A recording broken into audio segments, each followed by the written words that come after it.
On the 13th of February 1944, hull number 99 at the Tampa Shipbuilding Company in Tampa, Florida, was christened USS SLATER, DE-766, and launched.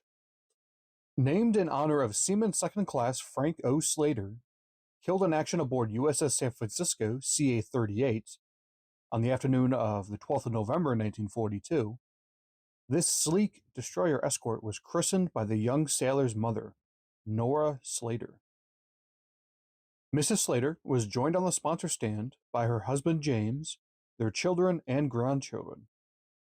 The family had arrived in Tampa the day before after departing their Fyffe, Alabama home on the 11th in a caravan of cars.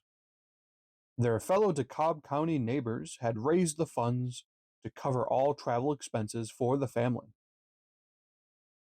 After arriving in Tampa in the early afternoon of the 12th, the family called their Navy liaison, Ensign Mary Robertson, who escorted them to the Edgewater Hotel.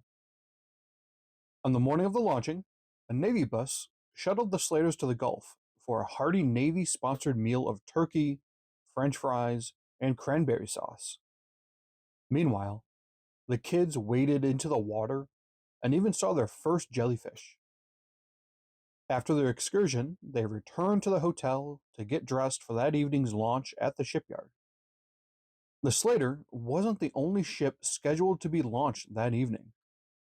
USS Earl K. Olson, DE-765, was launched at 4 p.m., sponsored by Mrs. Olson, mother of Lieutenant Commander Earl K. Olson, killed in action on the 1st of December 1942, aboard USS Pensacola, CA-24, while directing the evacuation of crew from the damaged cruiser.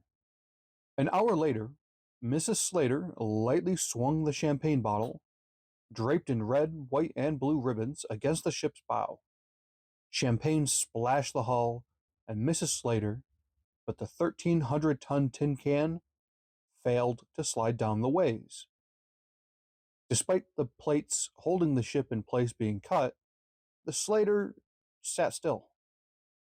After about a minute of pushing, as one newspaper put it, the Slater eased down the ways and into the Ybor Channel. Tugs quickly met the ship before she could float into the opposing shore and gently guided her to the Tampa shipbuilding docks to begin her fitting out. And as they say, the rest is history. I hope you enjoyed this look into the ship's history. Don't forget to make sure you're subscribed to the channel and have your notifications on so you don't miss future uploads. And until next time, take care.